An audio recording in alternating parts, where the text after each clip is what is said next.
noite. Boa noite. Nós vamos hoje seguir, né, com o nosso tema das traduções do Evangelho. E temos hoje cidades impenitentes e ruína do templo e de Jerusalém. Nós vamos ver o que a Gênesis traz sobre esses temas.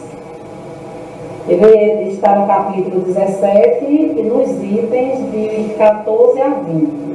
Quando a gente fala em cidades impenitentes, são cidades que não se arrependeram. Cidades que viram muitas coisas boas, podiam se converter. Quando a gente fala em cidade, a gente sabe que está falando do povo daquela cidade, mas que não mudaram. São cidades que permaneceram sem um aprendizado dos ensinamentos de Cristo. Mas a gente vai seguindo e a gente vai discutindo. Então ele que Jesus começou a censurar as cidades onde havia feito muitos milagres. Nós sabemos que milagres aqui é no sentido que nós já estudamos. Não é nada de um milagre, de uma coisa sobrenatural, mas um milagre de acordo às leis naturais de Deus. Então Jesus começou a censurar as cidades onde havia feito muitos milagres, por elas não terem feito penitência, quer dizer, por elas não terem se arrependido. Que cidades são essas que Jesus começou a censurar, a chamar atenção, a falar algo, porque não tinha se arrependido? Veja que aqui nós temos algumas imagens onde Jesus está no meio do povo, onde Jesus está apontando. Aqui mesmo, se a gente olhar para trás, ó, aqui tem uma cidade. Ele está no lugar mais alto, ele vai apontando para a cidade, falando e chamando a atenção do povo. Aqui também, ó. Ai de ti, Corazaim, ai de ti, Betsaída, e mostrando para a cidade. Vamos ver o que Jesus disse. Jesus disse: ai de ti, Corazaim, ai de ti, Betsaída. Porque se os milagres, não sabemos que milagres são esses, que foram feitos no meio de vocês, tivessem sido feitos em Tiro ou em Sidom, há muito tempo elas teriam feito penitência com saco de cinzas. Eis porque declaro a vocês que no dia do julgamento, Tiro e Sidom serão tratadas menos rigorosamente do que vocês. Então Jesus aqui nesse momento estava chamando a atenção porque Jesus, com a visão, Jesus já estava usando a previsão do que ia acontecer. Ele já estava sabendo que aquelas cidades iam passar por muitas dores. E aí ele diz: ai de ti, Betsaída, ai de ti, Corazaim. Por quê? Porque os milagres que foram feitos em ti, vocês não mudaram. Porque Jesus ensinou, fez tanta coisa para aquele povo e o povo não houve uma conversão. Então, por isso que ele ficava dizendo: ai de vocês, se tudo que foi feito aqui tivesse sido feito em Tiro, uma outra cidade, ou em Sidom, há muito tempo eles teriam feito penitência até com sacos de cinza. Jesus usou uma palavra aqui, não quer dizer que nós tenhamos que colocar sacos dos ombros de cinza, mas para a linguagem da época, era a penitência que o povo naquela época faziam. Então Jesus estava chamando a atenção, tinha que usar uma linguagem semelhante para que eles entendessem. Quer dizer, se tudo que Jesus fez nessas cidades, Corazaim, Betsaída, se ele tivesse feito em Tiro e em Sidom, essas duas cidades teriam mudado. Jesus chamou até a atenção, essas duas cidades não tiveram oportunidade de ver o que as outras duas cidades tiveram com os ensinamentos de Cristo. Então, por isso que ele diz: ai de ti. Quer dizer, porque vocês declaram que no dia do julgamento, Tiro e Sidom serão tratadas menos rigorosamente do que vocês. Então, por que será que Jesus, nesse momento, ele disse que essas duas cidades, no dia do julgamento, serão tratadas com menos rigor? Jesus estava dizendo que, se essas cidades não viram os ensinamentos, elas continuam no erro, vamos dizer assim, por não conhecer, por não saber. Mas as outras duas cidades que tiveram todo o conhecimento não mudaram, então essas duas cidades com certeza vai ser menos rigorosa e as outras que conhecerem vão sofrer mais as consequências por não ter mudado. É castigo? Não é castigo. A gente sabe que até para a gente, o que acontece na nossa vida de ruim são consequências dos nossos atos. Então, o que Jesus estava dizendo que vai acontecer nessa cidade são consequências daquele povo que não mudou. E aí ele diz, e tu, Cafarnaum? Aí Jesus está falando agora de uma outra cidade. Veja que ele está aqui, ó, apontando para Cafarnaum. E aí ele diz, sempre ficará elevado até o céu? Quer dizer, será que você vai ficar com todo esse esplendor? E tu, Cafarnaum? Aí ele diz, será baixada até o fundo do inferno. Olha para as pessoas. Porque se os milagres que foram feitos no meio de ti tivessem sido feitos em Sodoma, talvez esta ainda teria sobrevivido até hoje. A gente sabe, né, da história do que aconteceu com Sodoma.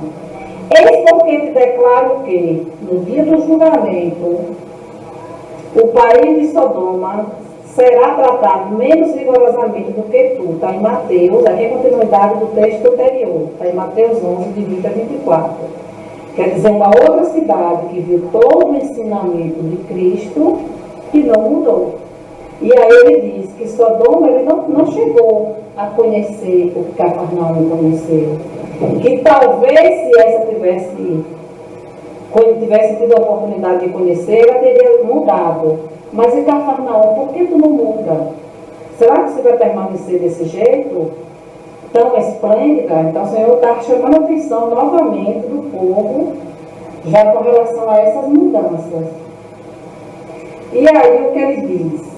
Voltando aqui a gente com outro tempo. Por que será que Jesus chama a atenção que você teve a oportunidade de conhecer e não sabe? É aquela passagem que nós já conhecemos. Se você não conhece, se você conhece a palavra, se você conhece o ensinamento do Cristo e você não muda, você é mais cobrado. Você, estou falando eu também, né? Estou me colocando no lugar. Então, se nós, vamos usar nós, conhecemos todo o ensinamento do Cristo, tudo que ele veio falar, que ele veio ensinar, e nós não mudamos, então nós seremos cobrados mais, porque se a gente sabe, não muda. Então, aquele que não tem o conhecimento é cobrado até menos. Por quê? Porque está no erro, porque muitas vezes não teve a oportunidade de saber como deve seguir. E aqui no Evangelho segundo o Espiritismo, no capítulo 18, diz assim: muito se pedirá àquele que nunca recebeu. Eu vou ler um trechozinho para ser fiel ao que estou dizendo. O servo que souber da vontade do seu amo e que, entretanto, não estiver portanto pronto a não fazer o que dele queira o amo é o Senhor, no nosso caso Deus, será rudemente castigado.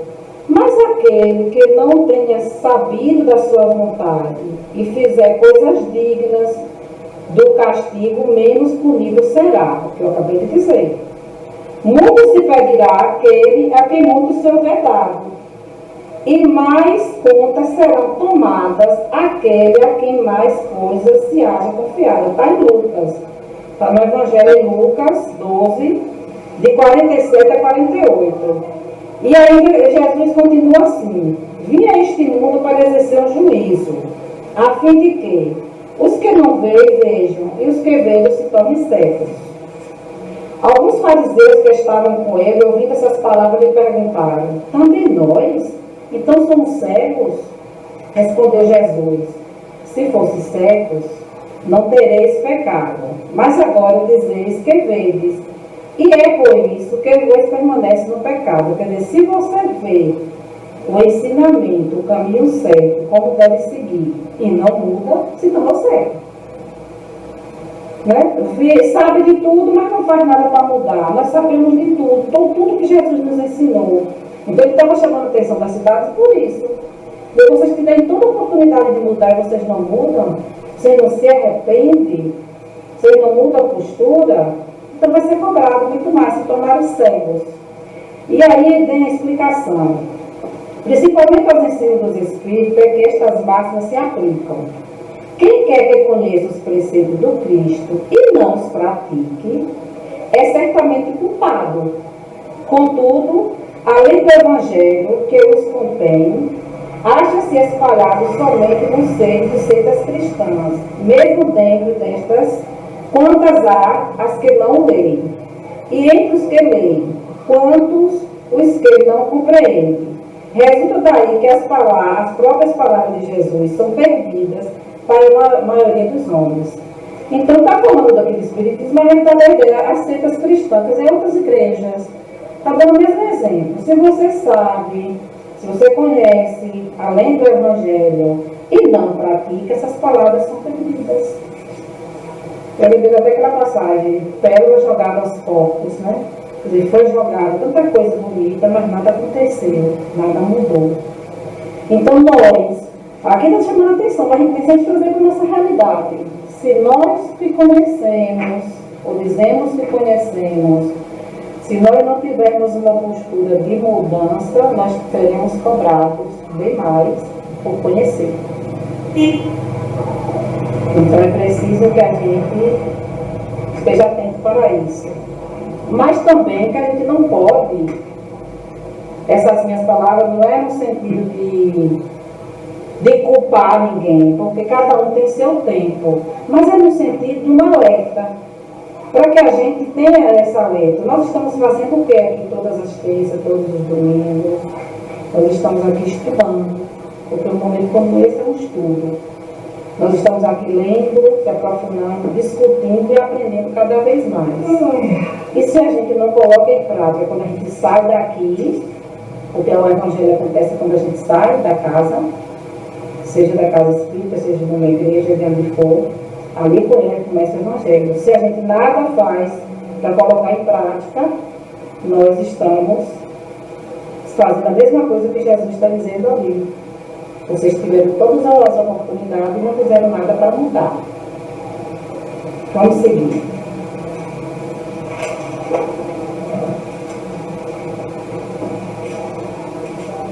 Ruína do templo e de Jerusalém. Veja que lá, a gente já viu Jesus, que nós estamos falando do que aqui? Predições do Evangelho. Jesus já estava prevendo o que ia acontecer. Por quê? Porque Jesus estava vendo que diante de toda aquela situação, que não estava havendo uma mudança, ele já estava prevendo o futuro. E Jesus mudou, né, da visão ampla. Já estava usando a presciência. Então, ruína do templo e de Jerusalém. Quando Jesus saiu do templo para ir embora, seus discípulos se acercaram dele para lhe mostrarem a estrutura e a grandeza daquele edifício. Porém, ele lhes disse, antes que a gente ver o que Jesus disse, vamos imaginar a cena?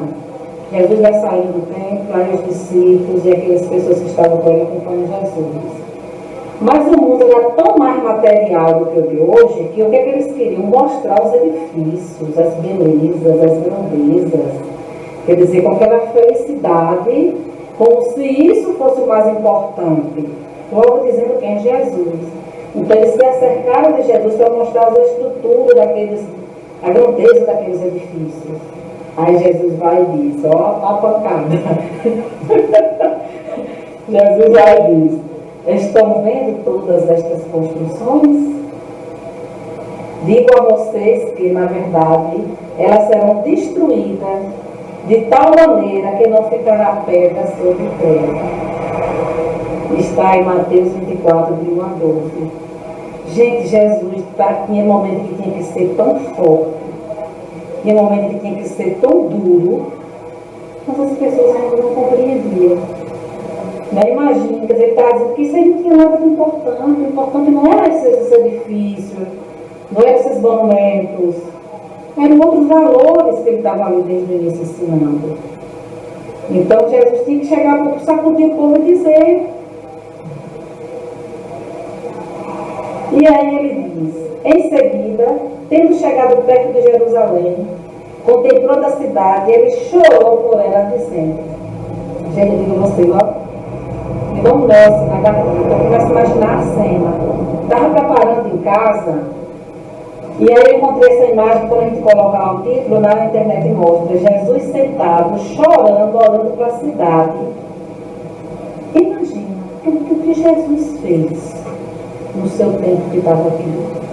Todos os milagres, a gente sabe que os milagres foram curas dentro da normalidade, dentro da lei de Deus, dentro das leis naturais. Mas tudo o que foi feito e nada mudava. As pessoas continuavam do mesmo jeito. E ele estava prevendo o que ia acontecer com aquele povo que não ia mudar. E ele estava tentando, ele veio por isso. Jesus veio com uma missão de salvar esse povo, que somos nós hoje. Quem sabe ele não estava lá? E a gente reencarnou agora.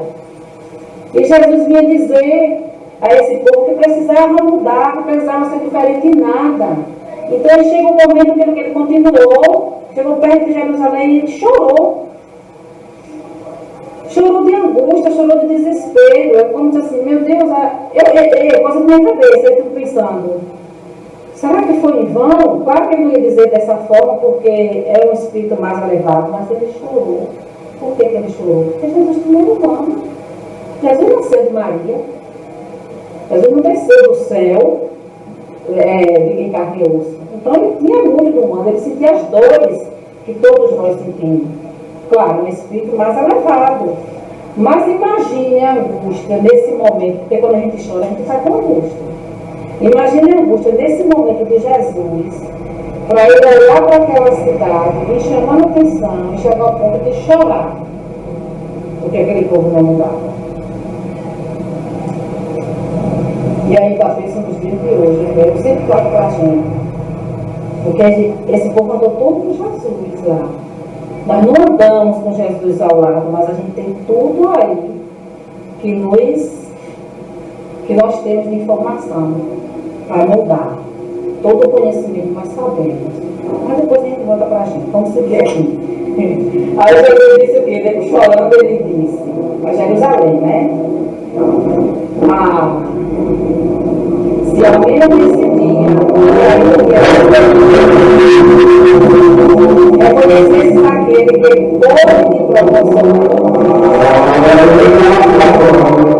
Jesus estava falando naquele momento. Se eu mesmo hoje, nesse dia de hoje, que eu estou aqui com vós, que eu estou com vocês, se pelo menos nesse momento que é concedido a vocês, se vocês reconhecessem aquele que te proporciona a paz. Porque Deus está falando de uma paz, não é uma paz material, lá das cidades, mas é de uma paz de alma, de uma paz interior. E Jesus diz, reconhecesse aquele, ele não está pensando só ele como Jesus, porque o que ele vem ensinar, ele vem ensinar tudo. Ele não disse, quem vê a mim é um pai, tudo que o pai ensinou que ele deveria fazer. Então, se pelo menos hoje, se pelo menos naquele momento vocês reconhecessem aquele que te trouxe a paz.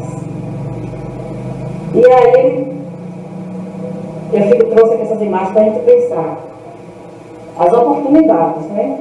Jesus o tempo todo, como titã, falando, e curando, e ajudando, passou por tudo isso e você ainda não reconhece aquele que te trouxe a paz, aquele que te deu uma esperança. E ele continua, mas agora tudo isso se acha oculto aos teus olhos. Então, quer dizer, naquele momento estava oculto. Se as pessoas que viveram tudo isso aqui, que presenciaram, continuavam sem mudar, continuavam oculto. Estava cego, ou cego, aquele que vê, mas não vê. Então, tudo isso está oculto aos teus olhos. Então, virá para ti um tempo, olha o que Jesus vai dizer, de desgraça, um tempo desgraçado, em que teus inimigos te cercarão de trincheiras, te fecharão e apertarão de todos os lados, em que te derrubarão por terra, a ti e aos teus filhos, que estão dentro de ti, e eles não te deixarão pedra sobre pedra, porque não reconheceste o tempo em que Deus te visitou. Aí eu fico pensando, nem Jesus dizendo essas palavras, nada mudava. É porque ele dizendo o quê? Não reconheceu todo o tempo que Deus te visitou. Porque todo momento que Jesus estava fazendo aqui, isso era Deus que estava dizendo.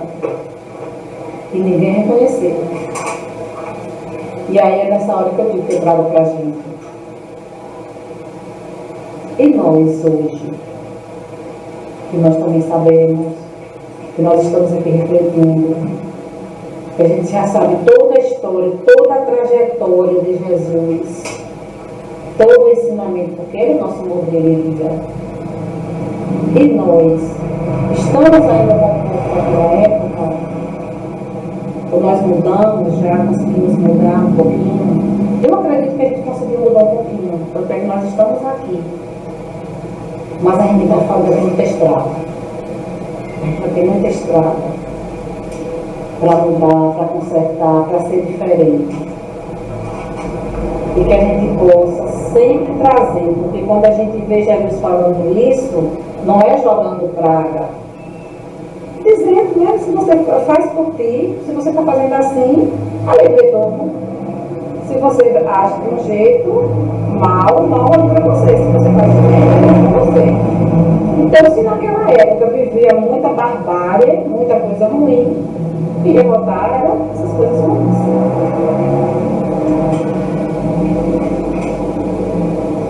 Entretanto, é preciso que eu continue a andar hoje e amanhã e o dia seguinte, porque é necessário que nenhum profeta sofra a morte em outra parte e não em Jerusalém. Então Jesus ele já estava prevendo o que ia acontecer com ele já estava dizendo que ele ia caminhar hoje, amanhã e sempre. E aqui, não convém que o profeta morra fora de Jerusalém, quer dizer, não convém que nenhum profeta morra fora da sua cidade. Quer dizer, não dê ouvidos ao que ele diz, Jerusalém, Jerusalém, que mata os profetas e apredeja os que são enviados. Quantas vezes tenho querido reunir teus filhos, como a galinha reúne seus pintinhos sobre as asas, e você não os quis. Aí a gente traz para a nossa realidade nessa hora. Quantos profetas que chegam para ensinar, quantas pessoas que estão à frente, tentando levar uma visão do Cristo, que é o que? Apedrejado, maltratado, fala-se mal, é perseguido aquela pessoa, continua até o dia de hoje, continua sendo perseguido. E aí é como ele diz, mata os profetas que chegam, que são de enviados. Olha o que é interessante, Jesus dizendo que é enviado. Então muitos profetas no meio de nós, hoje, como naquela época, foram enviados por Deus. Pessoas que estão aqui por uma missão.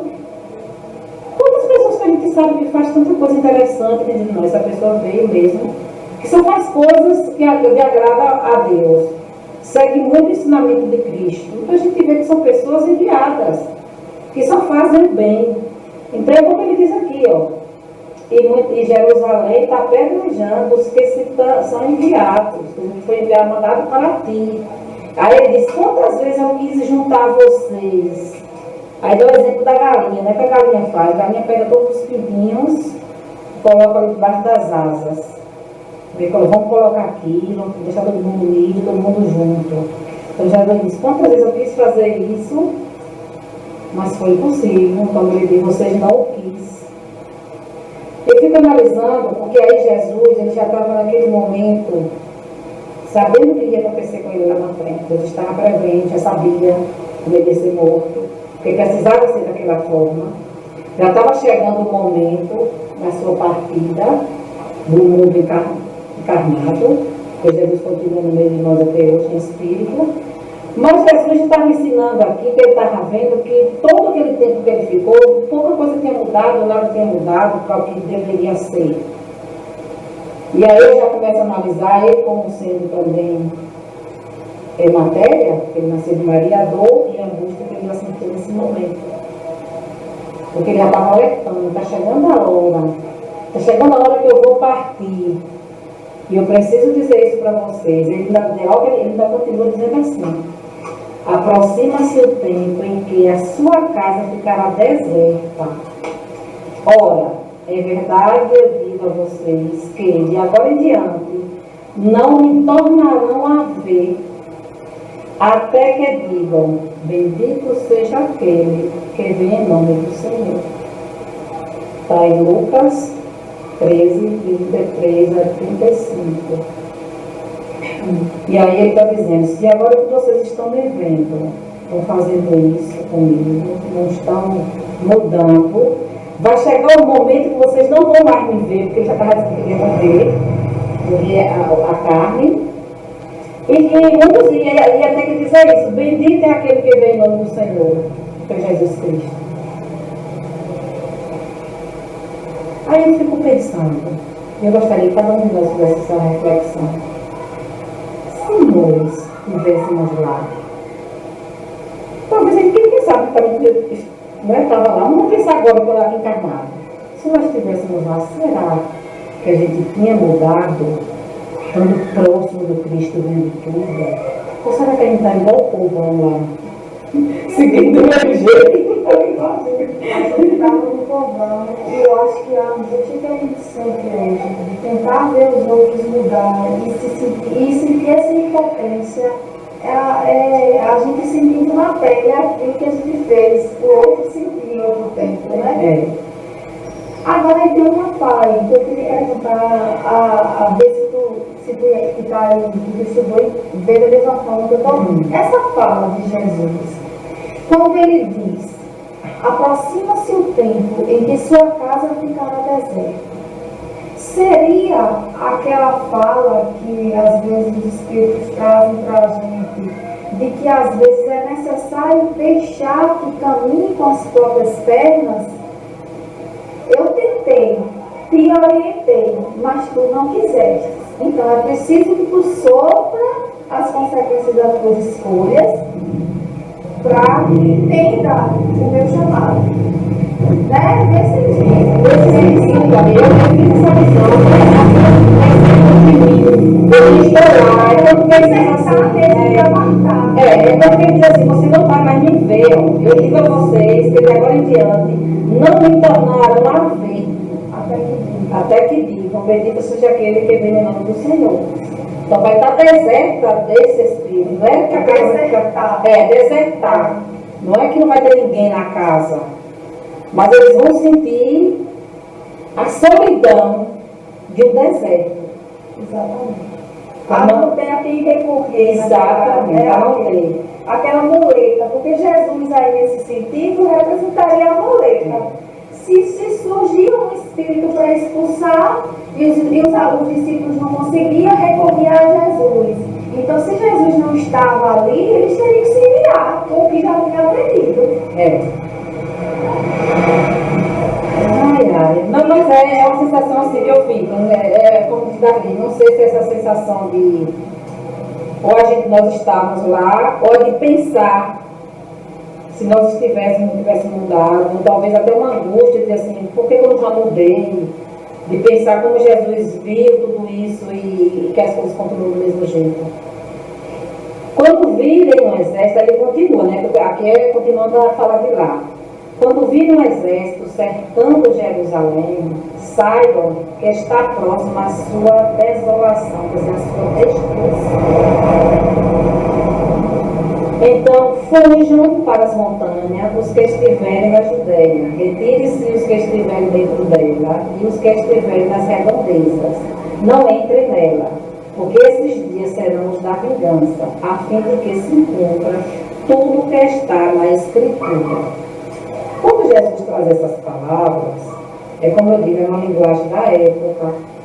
Então Jesus estava dizendo o quê? Quando ele diz tudo que estava nas Escrituras, Jesus já estava trazendo aí o que Moisés muitas vezes falou, o que os profetas do Velho Testamento já tinham dito que ia acontecer se não houvesse uma mudança. Se assim, não é que tinha que acontecer, porque ele estava rebeldia do povo. Tanto é que Jesus veio. Por que Jesus veio? Depois teve todo o Velho Testamento, todos os homens, os profetas que estiveram aí, como eles mataram os profetas que foi enviado.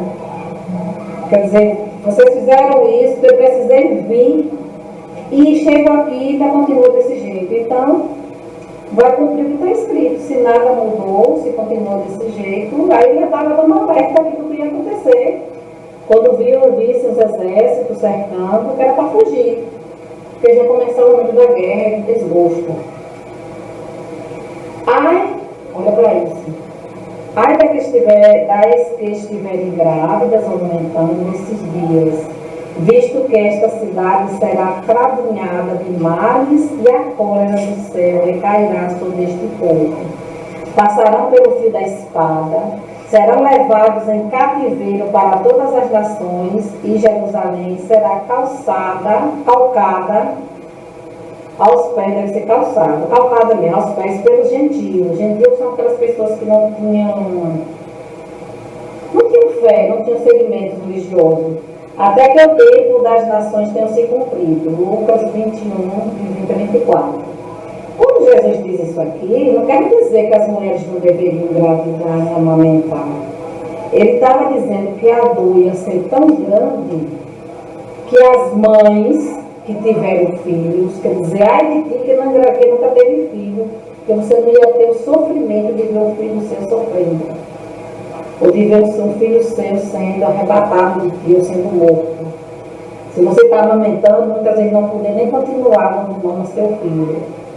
Então foi nesse sentido, da dor que a mãe ia sentir, dando o exemplo do sofrimento que ia acontecer naquele momento. E às vezes eu digo assim, talvez se nós estivéssemos lá, realmente a gente poderia, com tudo isso que ele estava dizendo tão forte, e não ter mudado, vamos dizer que alguns mudaram sim, alguns que seguiam ele, a gente sabe daqueles que estavam com ele, mas era uma minoria que não podiam fazer muita coisa. Mas eu fico assim pensando como a angústia, né, desse povo, de ver querer essa transformação não acontecer, continuar muito materialismo, muito esse sofrimento. E Jesus, nesse momento aqui, dando esse exemplo de todas essas dores, e não eram tocados. Mas no dia de hoje também acontece muito isso, os ensinamentos estão aí. Quantos livros a gente tem de Chico? Mais de 400 livros de Chico nos alertando como devemos seguir, como devemos agir. Quantos livros nós temos dos outros, né? A própria codificação, Kardec, e tantos outros livros, a Bíblia. Pessoas ensinando a gente como deve ser, qual é o caminho que Jesus nos ensinou. O segredo é esse, qual é o caminho que Jesus nos ensinou. É o nosso modelo guia. E muitas vezes nós não acreditávamos e não mudamos. E as coisas não mudaram. Passaram-se mais de 2.000 anos e a gente ainda continua. Hoje a gente está do lado de cá, do lado daqueles que querem trabalhar pela mudança e mostrar que mudamos o que estamos tentando. Mas ainda continuamos a ser minoria. E cometendo também alguns erros, alguns deslizes, se arrependendo, tentando consertar. Mas pelo menos estamos, como tu diz, né, Davi, tentando, né, ser diferente, fazer a diferença, agir de uma forma, tentando entrar, se consertar. Vamos lá. Tentando construir a regeneração. Exatamente. E aí Jesus já estava avançando para o suplício, né? Porque ele ainda, como está dizendo, estava se aproximando do que ele ia passar, por isso que ele já estava sendo mais duro, mas chamando mesmo a atenção. E aí ele diz, ora, ele era seguido de uma grande multidão, aqui o autor falou, ele era seguido de uma grande multidão de povos e de mulheres, a bater os peitos e a chorar. Jesus então, voltando-se, disse, olha aqui as mulheres, olha aqui a criança no colo. As mulheres, naquela época, a grande maioria, seguindo Jesus, batia no peito e chorava, porque não estava entendendo tudo aquilo que estava acontecendo. Era essa minoria que Davi estava falando, que estava acreditando no Cristo e queria ver uma transformação. E aí ela chorava e batia no peito, só que Jesus veio para elas e disse assim, filhas de Jerusalém, não chorem por mim, mas por vocês mesmas e pelos seus filhos, pois virá tempo em que se dirá, felizes as estéreis, as entranhas que não geraram filhos e os seios que não amamentaram. Todos se poderão dizer às montanhas, caem sobre nós, e às colinas, cubra-nos. Pois, se deste modo eles te tratam o lenho verde, como será que tratará o lenho seco? Então, mais uma vez, né, não é que Jesus chamou a atenção, Jesus chamou a atenção para as mulheres que engravidaram, feliz daquela que não tiveram, mas porque elas iam sofrer muito. Seguindo aquele parágrafo anterior. E eu sofri muito porque eu ia ver. Ia chegar um momento que ia olhar para as montanhas e pedir que as montanhas caíssem sobre nós. Imagine a dor, o sofrimento, de querer acabar logo com aquilo, dizer assim, cai montanha sobre nós, que eles acabam logo de uma vez. Para Jesus mostrou como isso seria. E aí ele diz, ó, lenho verde, lenho é lenha. Aí ele diz, se estão fazendo isso, se eles fazem isso com o lenho verde, que é ele estava se referindo a ele, imagine como será tratado o lenho seco. Quer dizer, a lenha verde é mais difícil de queimar, não é isso? A lenha verde? O lenho seco você joga logo queima. Então, se Jesus, que era o lenho verde, no sentido de mais resistência, né, o espírito mais elevado que já esteve aqui na Terra, estavam fazendo isso, imagine como nós somos esse lenho seco. Nós, aquele povão que estava junto com essas mulheres. Então, imagine o que vão fazer com vocês com o lenho seco. Seco no sentido de não ter toda essa força. Por quê? Porque a gente logo, qualquer sofrimento, a gente já acha que é o mundo, é o fim do mundo, a gente já, a nossa fé já está um pouco abalada, a gente muitas vezes já não quer seguir como Jesus nos ensinou. Por isso que ele dá exemplo do lenho seco. De tudo que ele estava vivendo, tudo que ele ensinou, ele percebia ali como era que o povo estava seguindo. E aí Jesus continua. E aí o autor que continua. A faculdade de pressentir as coisas futuras é um atributo da alma e é explicada pela teoria da presciência. Nós já estudamos, né, sobre isso, que é ver o futuro. Então, Jesus, desde o início, quando ele começou falando isso, chamando a atenção das cidades e do povo, ele já estava vendo o que ia acontecer. Jesus a possuía como todos os outros atributos e ainda era elevado. Então, Jesus, que era elevadíssimo, já percebia tudo. Portanto, ele pôde prever os acontecimentos que se seguiriam à sua morte. Ele já sabia como ele queria morrer, como ele ia passar. Sem que nesse fato haja de sobrenatural. Agora, nada de sobrenatural, a gente estuda sobre isso, não é nada. Acontecimento dentro das leis naturais, pois que vemos se reproduzir aos nossos olhos nas condições mais comuns. Não é raro, vai dar um exemplo para isso, o que acontece às vezes no nosso olhos que a gente não vê. Não é raro que indivíduos anunciem sem precisão o estado que morrerão. Eu sei que vocês já ouviram algumas pessoas dizer, ó, fulano disse que ia morrer tal dia, não vou mesmo. E aí ele diz por quê? É que a alma deles, dessas pessoas que sabem o dia que vão morrer, no estado de despreendimento, é estar como um homem na montanha, ver toda a estrada ser percorrida e ver o seu término. Está no capítulo 16, número 1. Quer dizer, Jesus aqui dá o exemplo que a alma, quando ela está desprendida no corpo, por exemplo, quando a gente está dormindo, que a alma está desprendida do nosso corpo, então a alma, o espírito naquele momento, ele vê muitas coisas. Então tem pessoas que quando volta, já viu, é como um homem na montanha. Um homem está em cima da montanha, ele vê todo o percurso, ó. Ele está aqui, olha, eu vou por aqui, vou seguir aquela estrada ali, passa e vai ver até o fim, porque ele está no lugar mais alto. Então dá esse exemplo aqui. A alma desprendida, ela começa a ver tudo o que vai acontecer até a sua morte. Então tem muitos que conseguem ver o dia de morrer e volta e lembra e fala. Então isso não é um caso raro, isso acontece muito. Tem a previsão, né, que isso pode acontecer. Não só, tem pessoas que não, né? Não vai, não quero saber. Não tem problema não saber. Mas é isso, tem pessoas, lembro da manhã, que a senhora falava que meu avô falava no dia que ele ia morrer. Então, é um momento desse, mesmo naquela época, sem esses estudos, mas o espírito é o espírito. Que nesse momento de desprendimento podia perceber e quando voltava para o corpo ficar com aquele pressentimento.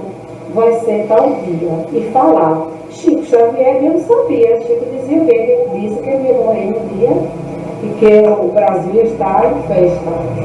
Ele morreu no dia da Copa do Mundo, como Davi. Sempre Davi falou aqui no outro Então são esses acontecimentos. Tanto mais assim havia de ser com Jesus, que tinha, quer dizer, Jesus sabia de tudo. Então, se nós, seres humanos aqui encarnados com nossas dificuldades, alguns podem prever, imagine Jesus, que tinha uma consciência da missão que havia vindo desempenhar. Ele sabia que a morte, através do suplício, fatalmente lhe seria a consequência necessária.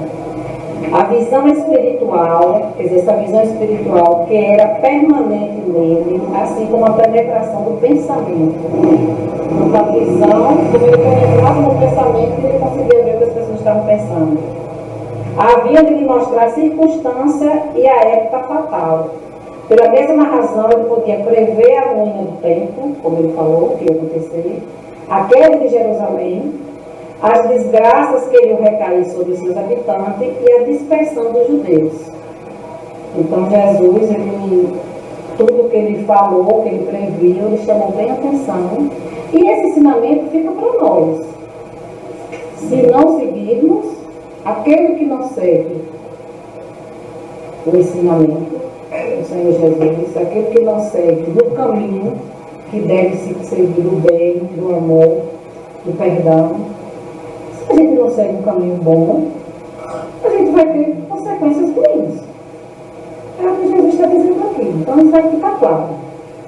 Então, se não mudou, se não houve arrependimento, como diz lá, se dá de tempo, se você não houve uma transformação na cidade, nas pessoas que moravam ali, então ia vir dessa forma os acontecimentos.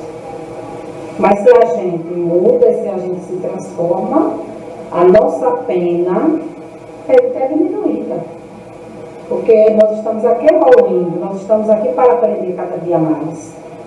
Nós estamos aqui para fazer a diferença de uma vida passada, para fazer a diferença para uma vida melhor. E aí, para finalizar, eu trouxe dois pensamentos de Chico, para a gente pensar um pouquinho.